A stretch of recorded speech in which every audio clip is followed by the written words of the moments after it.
Hi guys, welcome back to our channel. നമ്മളിപ്പോൾ കണ്ടുകൊണ്ടിരിക്കുന്ന new ഡ്രാമയുടെ next എപ്പിസോഡുമായിട്ടാണ് ഞാൻ നിങ്ങളിലേക്ക് എത്തിയിട്ടുള്ളത്. അപ്പോൾ അധികം വെയിറ്റ് ചെയ്യാണ്ട് നമുക്ക് നേരെ എപ്പിസോഡിലേക്ക് പോകാം. ഇപ്പൊ ജിങ്ഷി ന്യൂ ഇയറിന് എല്ലാവർക്കും ഓരോ ഗിഫ്റ്റും അഴക്കും, അതേപോലെ ചെറിയ നോട്ടൊക്കെ മെയിലായിട്ട് അയച്ചിട്ടുണ്ട്. ഇതെല്ലാം വായിച്ച് എല്ലാവരും വല്ലാണ്ട് സങ്കടപ്പെട്ടിരിക്കും. അതേ ടൈം ഇപ്പോഴാണ് ലില്ലി അവൾക്ക് വന്ന മെയില് വായിക്കാനായിട്ട് തുടങ്ങുന്നത്. ലില്ലി, നീ എന്റെ ക്ലോസ് ഫ്രണ്ട് ആണ്. എന്റെ ബിസിനസ്സിൽ നീ എന്നെ ഹെൽപ്പ് ചെയ്യാൻ വരുമെന്ന് ഞാൻ ഒരിക്കലും പ്രതീക്ഷിച്ചില്ല. നീ എന്റെ കൂടെ കൂടിയതിനു ശേഷം ഒരുപാട് സ്ട്രെസ് ഒക്കെ അനുഭവിക്കുന്നുണ്ട്. അത് കാരണം നിന്റെ കുടിയും കൂടുന്നുണ്ട്. ഈ കുടി കുറയ്ക്കാനായിട്ട് നിനക്ക് ഞാനൊരു ഗിഫ്റ്റ് വെച്ചിട്ടുണ്ടെന്നും പറഞ്ഞ് ലില്ലിക്കായിട്ട് ഒരു ഗിഫ്റ്റ് വെച്ചിട്ടുണ്ട്. ആ ഒരു ഗിഫ്റ്റ് കണ്ട് ലില്ലിയും ഭയങ്കര ഇമോഷണൽ ആകും. അതേ ടൈം ജിസോയും അവന് വന്ന മെസ്സേജ് വായിക്കാനായിട്ട് തുടങ്ങും. ജിസോ, ഞാൻ എന്ത് നിന്റെ അടുത്ത് പറയും? എനിക്കറിയില്ല. ആരംഭം മുതലേ തന്നെ നീ എന്റെ കൂടെയുണ്ട്. സത്യം പറഞ്ഞാൽ ഈ ഒരു കമ്പനി സ്റ്റാർട്ട് ആവാനായിട്ടുള്ള കാരണം പോലും നീയാണ്. നിനക്ക് എന്ത് ഗിഫ്റ്റ് തരണമെന്നും എനിക്കറിയില്ല. എന്തായാലും നിനക്ക് വേണ്ടിയിട്ട് ഞാനൊരു മെഡിക്കൽ ചെക്കപ്പിന്റെ കൂപ്പൺ വെച്ചിട്ടുണ്ട്. നിനക്ക് മാത്രമല്ല, നമ്മുടെ കമ്പനിയിലുള്ള എല്ലാവർക്കും മെഡിക്കൽ ചെക്കപ്പിനുള്ള കൂപ്പൺ വെച്ചിട്ടുണ്ട്. എല്ലാവരും സേഫ് ആയിട്ടും ഹെൽത്തി ആയിട്ട് ഇരിക്കണം. അതാണ് എനിക്കും വേണ്ടത്. ഞാനിപ്പോ ഒരു യാത്ര തുടങ്ങുവാണ്. അൺഹായുമായിട്ട് നമ്മുടെ കമ്പനി മെർജ് ചെയ്തത് കൊണ്ട് തന്നെ ഞാൻ അവിടെ ഉണ്ടാവണമെന്നുള്ള ആവശ്യമൊന്നുമില്ല. അതുകൊണ്ട് തന്നെ നിങ്ങൾ എല്ലാവരും കൂടി നമ്മുടെ ബിസിനസ് നല്ല രീതിക്ക് കൊണ്ടുപോകണമെന്നും പറഞ്ഞ് എല്ലാവർക്കും ഓരോ മെയിലൊക്കെ അയച്ച് നമ്മുടെ ജിൻസി ആണെങ്കിലോ ഒരു ഫ്ലൈറ്റ് ഒക്കെ എടുത്ത് നേരെ ജർമ്മനിയിലേക്ക് പോകും. എല്ലാവരും ഇതറിഞ്ഞ് വല്ലാത്ത സങ്കടത്തിലാണ്. അങ്ങനെ നെക്സ്റ്റ് ഡേ ആവുമ്പോഴേക്കും ഞാൻ ലില്ലിനെ കാണാനായിട്ട് വരും. ലില്ലി, ജിങ്ഷി എവിടെ? എനിക്കിപ്പോ ജിങ്ഷിനെ കാണണോന്ന് പറയും. സോറി ഞാൻ, ജിങ്ഷി എവിടെയാണുള്ളതെന്ന് എനിക്കിപ്പോ നിങ്ങളുടെ അടുത്ത് പറയാനായിട്ട് സാധിക്കില്ല. നിങ്ങൾ എന്തായാലും നിങ്ങളുടെ വർക്ക് നോക്ക്. നിങ്ങളിപ്പോ കാണാണ്ടിരിക്കുന്നതായിരിക്കും നല്ലതെന്നാണ് എനിക്ക് തോന്നുന്നത്. എന്തായാലും ജിങ്ഷിക്ക് നിങ്ങളെ കാണണമെന്ന് തോന്നുമ്പോ അവള് തന്നെ നിങ്ങളെ കോണ്ടാക്ട് ചെയ്തോളൂ എന്ന് പറയും. ഇത് കേട്ട് ഞാനും സോറി പറഞ്ഞ് അവിടെ നിന്ന് പോകും. അങ്ങനെ ഞാനും ഓഫീസിലേക്ക് ചെന്നിരിക്കുമ്പോ ജിങ്ഷിയുടെ അടുത്ത് നിന്നും ഒരു ലെറ്റർ വന്നിട്ടുണ്ട്. ഈ ഒരു വലിയ യാത്രയില് നിങ്ങൾ എന്റെ കൂടെ ജോയിൻ ചെയ്തു. അതിനൊരുപാട് നന്ദിയുണ്ട്. നിങ്ങളോട് ഒരുപാട് താങ്ക്സ് ഞാൻ പറയുന്നുണ്ട്. അതുമല്ലാണ്ട് എനിക്ക് എന്റെ പോസ്റ്റിൽ നിന്ന് ഒഴിയണം. അതിനായിട്ടുള്ള അനുമതിയും നിങ്ങൾ എനിക്ക് തരണമെന്നും പറഞ്ഞ് ജിങ്ഷി പേരൊക്കെ എഴുതി സൈനൊക്കെ ചെയ്ത് ഒരു പേപ്പറിൽ കൊടുത്തിട്ടുണ്ട്. ഇതും കൂടി ആവുമ്പോ ഞാനിന് സങ്കടം സഹിക്കാനേ പറ്റുന്നുണ്ടാവില്ല. അങ്ങനെ തന്നെ ബാറിലേക്ക് പോയിരുന്ന് അവൻ അലർജിയാണെന്ന് അറിഞ്ഞിട്ടും ഒരുപാട് ഡ്രിങ്ക് ചെയ്യാനായിട്ട് തുടങ്ങും. ഞാൻ എന്ത് തെറ്റാ ചെയ്തത്? ബിസിനസിന്റെ മൈൻഡോട് കൂടി ചിന്തിച്ചതാണോ തെറ്റ്? എനിക്കൊന്നും മനസ്സിലാവുന്നില്ല എന്നും പറഞ്ഞ് ഒരുപാട് കൺട്രോൾ ഇല്ലാണ്ട് കുടിച്ചോണ്ടിരിക്കും. അപ്പോഴും ജിങ്ഷിയുടെ ഓർമ്മകളാണ് അവന്റെ ഉള്ളിലേക്ക് വരുന്നത്. അതുമല്ലാണ്ട് ഒരുപാട് കുടിച്ചിട്ടുണ്ടല്ലോ, ഇപ്പൊ ഞാൻ എന്റെ മേത്ത് ഒരുപാട് റാഷസ് ഒക്കെ വരും. ഇത് കണ്ടുകൊണ്ടാണ് ഹീസോയോ അങ്ങോട്ടേക്ക് വരുന്നത്. എന്താടാ നീ കാണിക്കുന്നത്? നിനക്ക് അലർജിയാണെന്ന് അറിഞ്ഞിട്ടും എന്തിനാ നീ കുടിക്കുന്നതെന്നും പറഞ്ഞിട്ട് എങ്ങനെയൊക്കെയോ ഞാനിനെയും കൂട്ടി വീട്ടിലേക്ക് പോയി മെഡിസിൻ ഒക്കെ കൊടുത്ത് ഉറക്കി കിടത്തും. ഇവനെന്ത് പറ്റിയെന്ന് ഒരു പിടിയും കിട്ടുന്നില്ലല്ലോ എന്നും പറഞ്ഞ് ഈസോയോ അങ്ങനെ പോകും. ഇവൻ പോയ പുറകെ തന്നെ എനിക്ക് ദാഹിക്കുന്നു, വെള്ളം കുടിക്കണോന്നും പറഞ്ഞ് ഞാൻ എഴുന്നേറ്റ് വെള്ളം കുടിക്കാനായിട്ട് പോകും. അപ്പോഴാണ് ജിങ്ഷി ഒരു തവണ കുറച്ച് കാർഡ്സ് ഒക്കെ കൊടുത്തിട്ടില്ലേ, പിസ്സ കാർഡ്, കിസ് കാർഡ്, ഇങ്ങനെ ഹഗ് കാർഡ് എന്നൊക്കെ പറഞ്ഞ് ആ സാധനം അങ്ങനെ തന്നെ നിലത്തേക്ക് വീഴും. അങ്ങനെ അതെടുത്ത് നോക്കുമ്പോ ഇവൻ ശ്രദ്ധിക്കാത്ത ഒരു ലിസ്റ്റും കൂടി അതിലുണ്ട്. അങ്ങനെ ആ ഒരു ലിസ്റ്റ് എടുത്തു നോക്കും. ഇവരൊരുമിച്ച് എന്തൊക്കെ ചെയ്യണം എന്നുള്ള ഒരു ബക്കറ്റ് ലിസ്റ്റ് ആണ് ജിങ്ഷി അതിലിട്ട് വെച്ചിട്ടുള്ളത്. ഇത് കാണുമ്പോൾ ഞാൻ വീണ്ടും ഇമോഷണൽ ആകും. ഇനി എന്തായാലും കുടിക്കില്ല എന്ന് തീരുമാനിച്ച് പുള്ളിക്കാരൻ നേരെ ഇവര് രണ്ടുപേരും കൂടി എപ്പോഴും പോയിരിക്കുന്ന ആ ഒരു റെസ്റ്റോറന്റിലേക്ക് പോയിരിക്കും. അങ്ങനെ നെക്സ്റ്റ് സീനില് ജിങ്ഷിനെ കാണിക്കാണ്. ഇവളിപ്പോ ജർമ്മനിയിലാണല്ലോ ഉള്ളത്. അവിടെയുള്ള ഒരു ബാറിലേക്ക് കയറിയിരുന്ന് ബിയറൊക്കെ കുടിക്കാനായിട്ട് തുടങ്ങും. അവൾക്കും യാനിന്റെ ഓർമ്മകളാണ് വരുന്നത്. രണ്ടുപേരും പരസ്പരം കാണാണ്ട് രണ്ട് സ്ഥലത്തിരുന്ന് അങ്ങോട്ടും ഇങ്ങോട്ടും ചിന്തിച്ചുകൊണ്ടിരിക്കുകയാണ്. അങ്ങനെ ഞാൻ നേരെ റൂഫ് ടോപ്പിലേക്ക് ചെല്ലും. കഴിഞ്ഞ തവണ ഞാൻ ഇങ്ങോട്ടേക്ക് വന്നപ്പോ നീ ഉണ്ടായിരുന്നു. ഇന്ന് ഞാൻ ഒറ്റക്കാ വന്നെന്നും പറഞ്ഞ് വല്ലാണ്ട് ഫീൽ ചെയ്യും. അതേ ടൈം ജിങ്ഷി സ്ട്രീറ്റിലൂടെ ഓരോ കടകളൊക്കെ കണ്ട് നടന്നു പോയിക്കൊണ്ടിരിക്കുമ്പോ ഫ്രിഡ്ജ് മാഗ്നറ്റ് വാങ്ങിയില്ലേ, ആ ഒരു ഷോപ്പ് കാണും. അപ്പോ വീണ്ടും യാനിനെ കുറിച്ച് ഓർമ്മ വരും. ഓരോ ദിവസം കടന്നു പോകുന്തോറും യാനിനെ കുറിച്ചുള്ള ചിന്തകളാണ് ഇവളുടെ മനസ്സിലേക്ക് വന്നു പോകുന്നത്. അതേ ടൈം യാനിനാണെങ്കിലോ ആരെങ്കിലും കപ്പിളായിട്ട് നടന്നു പോയാൽ മതി, അപ്പൊ തന്നെ ജിങ്ഷിയുടെ ഓർമ്മകള് അവന്റെ മനസ്സിലേക്ക് വരും. ഇനി ഇങ്ങനെ സങ്കടപ്പെട്ടിരുന്നിട്ട് കാര്യമില്ലാന്ന് യാനിനും മനസ്സിലാകും. അതിനുശേഷം ജിങ്ഷി ഒരു ബക്കറ്റ് ലിസ്റ്റ് ഇട്ട് വെച്ചിട്ടില്ലേ, ആ ഒരു പ്ലേസിലേക്കൊക്കെ ഇവൻ ഒറ്റക്ക് പോയിട്ട് അത് ഫുൾഫിൽ ചെയ്യാനായിട്ട് തുടങ്ങും. ഇനി ഒരേ ഒരു സ്ഥലത്തേക്ക് മാത്രമേ പോവാനായിട്ടുള്ളൂ. അതിനി എപ്പോ പോകണമെന്നും പറഞ്ഞ് ആലോചിച്ച് ആ റൂഫ് ടോപ്പിലേക്ക് ചെല്ലും.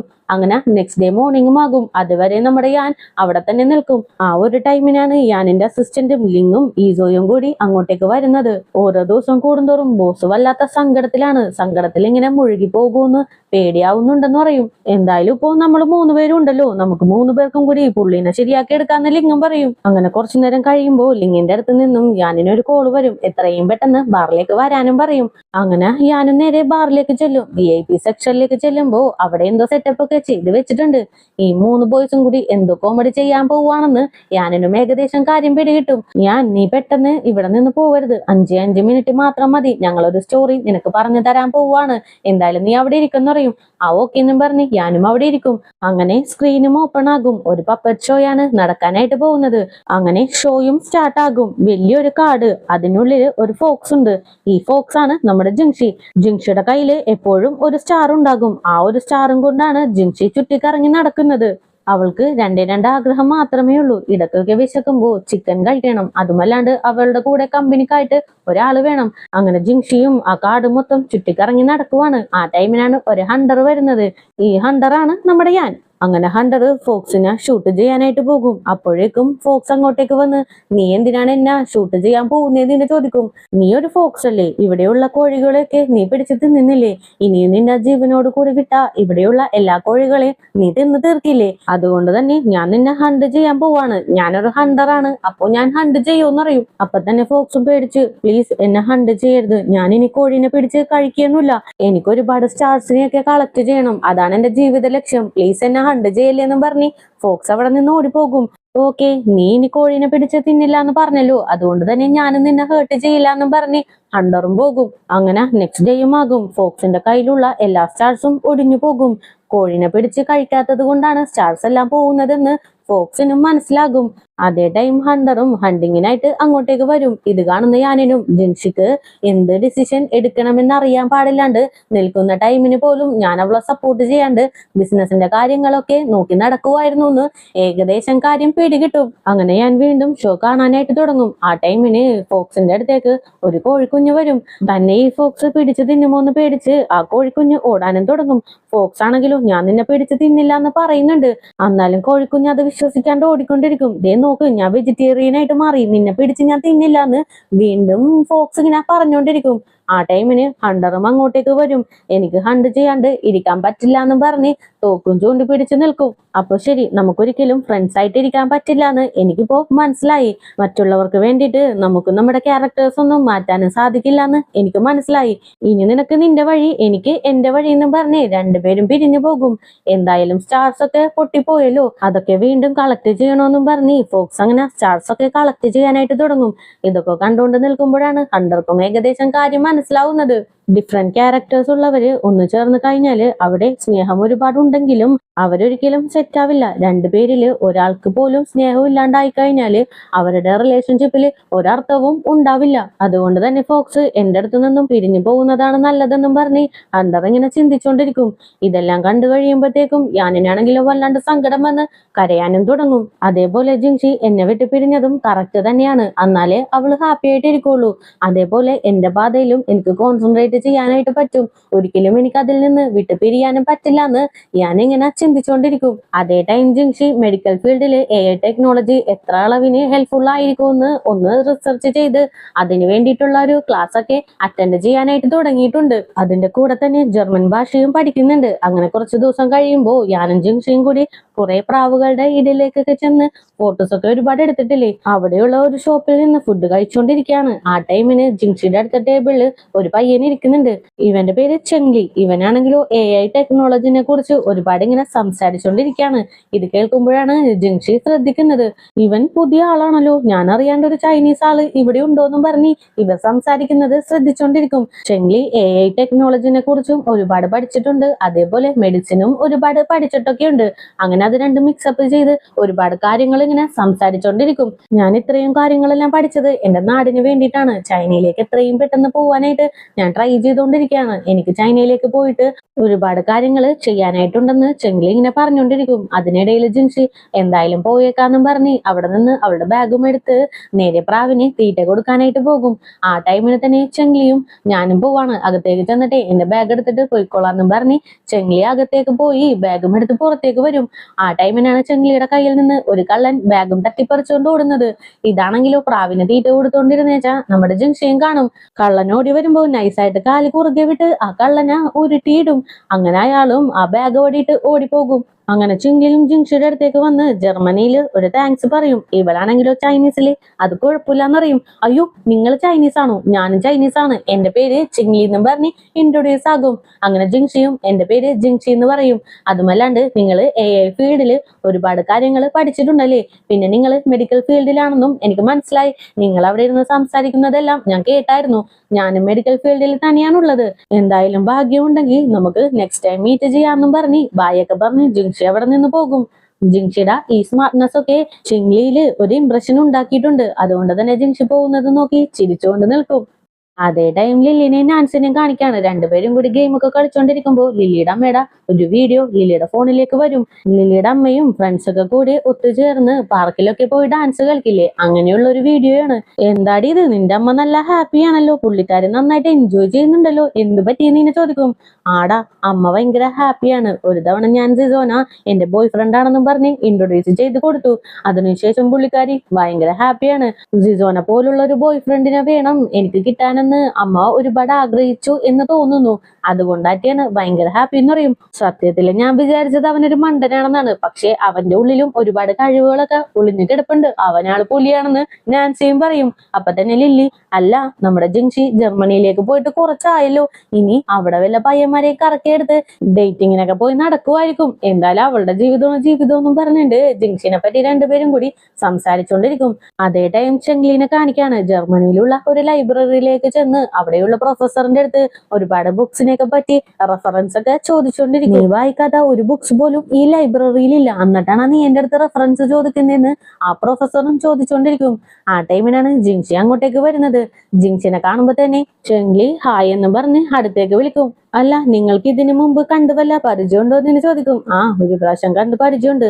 എനിക്ക് AI കുറിച്ചുള്ള കുറച്ച് ബുക്സ് ഒക്കെ വേണോന്നറിയും. ദേ, നീ ആ പയ്യന്റെ അടുത്തേക്ക് ചെല്ല്, അവന് ഇതിനെ കുറിച്ചുള്ള ഒട്ടുമിക്ക കാര്യങ്ങളും അറിയാം. എന്തെങ്കിലും ഡൗട്ട് ഉണ്ടെങ്കിൽ നീ അവന്റെ അടുത്ത് ചോദിച്ചാൽ മതി എന്നും പറഞ്ഞ് ആ പ്രൊഫസർ അവിടെ നിന്ന് പോകും. അപ്പൊ തന്നെ ചെങ്ലിയും ജിൻഷിയുടെ അടുത്തേക്ക് വന്ന് അവളുടെ നമ്പറൊക്കെ വാങ്ങിച്ചെടുത്ത് നിങ്ങൾക്ക് എങ്ങനെയുള്ള ബുക്സാ വേണ്ടതെന്നും പറഞ്ഞ് ജിൻഷിയുടെ കയ്യിലേക്ക് ഓരോ ബുക്സ് ആയിട്ട് എടുത്തെടുത്ത് വെച്ചോണ്ടിരിക്കും. ഒരു ഘട്ടത്തില് ഇവളുടെ ഫേസ് പോലെ കവർ ചെയ്യുന്ന അത്രയും ബുക്സ് എടുത്ത് വെക്കും. അയ്യോ സോറി, ഒരു ആവശ്യത്തിന്റെ പുറത്ത് ഒരുപാട് ബുക്സ് നിന്റെ കയ്യിലേക്ക് വെച്ച് തന്നല്ലേ, പാതി എന്തായാലും ഞാൻ പിടിച്ചോളാന്നും പറഞ്ഞ് പാതി വാങ്ങും. എന്തായാലും നമുക്ക് ഒരുമിച്ച് ലഞ്ച് കഴിക്കാനായിട്ട് പോകാം. പറ്റില്ല എന്ന് മാത്രം പറയാൻ പാടില്ല. നിങ്ങൾ എന്റെ കൂടെ ലഞ്ച് കഴിക്കാനായിട്ട് വന്നില്ലെങ്കിൽ ഞാനിന്ന് ലഞ്ച് കഴിക്കില്ല. എനിക്ക് ആരെങ്കിലും കൂടെ ഇല്ലെങ്കിൽ ഭക്ഷണം കഴിക്കാനേ പറ്റില്ല എന്ന് പറയും. ആ, ഓക്കെ ഞാൻ വരാന്ന് ജിൻഷിയും അങ്ങനെ സമ്മതിക്കും. അങ്ങനെ സീൻ കട്ട് ചെയ്താലേ ഞാൻ എന്റെ ഓഫീസിലേക്ക് ഈസോയി വരും. എടാ, ഒരുപാട് നാളുകൾക്ക് ശേഷമാണ് നിന്റെ ഓഫീസിലേക്ക് നിന്നെ കാണാനായിട്ട് ഞാൻ വരുന്നത്. നിനക്ക് ഈ ഗൊറില്ല ലൈറ്റ് ഗിഫ്റ്റ് ചെയ്തത് പോലും ഞാനാണ്. ഇത് വന്നതിന് ശേഷം എന്തോ ഒരു പ്രകാശം ഇതിനുള്ളിലേക്ക് വന്നു നിറഞ്ഞതുപോലെ ഇല്ലേ നീ ചോദിക്കും.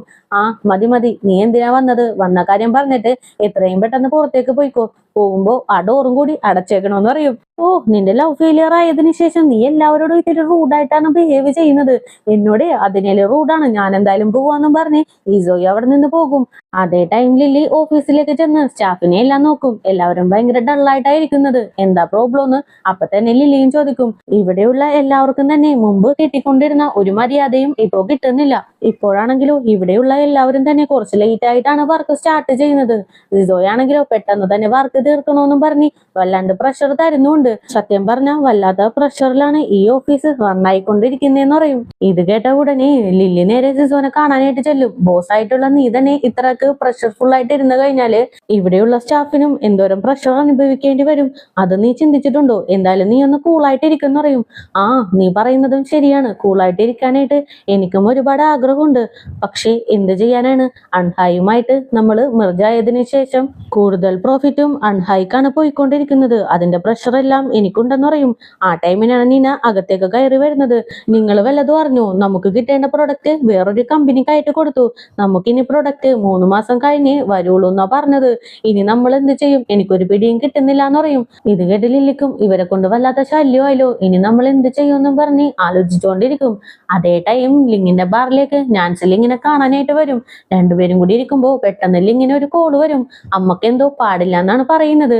അങ്ങനെ തന്നെ ലിങ് ഓടും. അതിന്റെ പുറകെ നാൻസിയും വെച്ച് പിടിക്കുന്നുണ്ട്. പക്ഷേ ലിങ്ങിന്റെ അമ്മയാണെങ്കിലും ഇവരെ രണ്ടുപേരെയും ഒരുമിപ്പിക്കാൻ വേണ്ടിയിട്ട് പുള്ളിക്കാരി ആക്ട് ചെയ്തുകൊണ്ടിരിക്കുവാണ്. ഇവര് രണ്ടുപേരും കൂടി വരുന്ന കാണുമ്പോ തന്നെ പെട്ടെന്ന് ബെഡിലേക്ക് കിടന്ന് പുതപ്പൊക്കെ കൊണ്ട് മൂടി എന്തോ വയ്യാത്ത പോലെ ആക്ട് ചെയ്തുകൊണ്ടിരിക്കും. എന്താ അമ്മക്ക് എന്താ പറ്റിയതെന്ന് ലിങ് വന്നിനെ ചോദിക്കും. എനിക്ക് ഒട്ടും വയ്യടാ, എന്റെ ശരീരമൊന്നും എനിക്ക് അനക്കാനായിട്ട് പറ്റുന്നില്ല. ഇവളാണെങ്കിലും അവളുടെ നാട്ടിലേക്ക് പോകണമെന്ന് പറഞ്ഞുകൊണ്ടിരിക്കുകയാണ്. നാളെ തന്നെ ഇവള് നാട്ടിലേക്കും പോകും. അപ്പോ എന്നെ ഇനി ആര് നോക്കും? ഇവള് പോയി കഴിഞ്ഞാൽ ഞാനിവിടെ ഒറ്റക്കാവില്ലേ? ഞാനിനി എന്ത് ചെയ്യുമെന്നും പറഞ്ഞ് വല്ലാണ്ട് ആക്ട് ചെയ്തുകൊണ്ടിരിക്കും. അമ്മ എന്തിനാ സങ്കടപ്പെടുന്നത്? അമ്മനെ നോക്കാനായിട്ട് ഞാനില്ലേന്ന് ഇങ്ങനെ ചോദിക്കും. പക്ഷെ അമ്മയാണെങ്കിലും നന്നായിട്ട് കിടന്ന് ആക്ട് ചെയ്തുകൊണ്ടിരിക്കുകയാണ്. എന്തായാലും ഇതോടുകൂടി തന്നെ ഇന്നത്തെ എപ്പിസോഡും കൂടി ഇവിടെ അവസാനിക്കുകയാണ്. നെക്സ്റ്റ് എപ്പിസോഡുമായിട്ട് എത്രയും പെട്ടെന്ന് തന്നെ വരുന്നതായിരിക്കും. അപ്പോൾ പുതിയ കൂട്ടുകാരെങ്കിലും നമ്മുടെ ഈ ചാനൽ വിസിറ്റ് ചെയ്തിട്ടുണ്ടെങ്കിൽ സബ്സ്ക്രൈബ് ചെയ്ത് കൂടെയുള്ള ബെല്ലൈക്കണും കൂടി എനേബിൾ ചെയ്ത് വെച്ചേക്കുക. കൂടെ തന്നെ വീഡിയോക്ക് ഒരു ലൈക്കും വീഡിയോനെ കുറിച്ചുള്ള അഭിപ്രായങ്ങൾ കമന്റിലൂടെയും അറിയിച്ച് ഞങ്ങളെ സപ്പോർട്ട് ചെയ്യുക. അപ്പോൾ നെക്സ്റ്റ് എപ്പിസോഡുമായിട്ട് വരുന്നവരേക്കും tata bye bye. See U.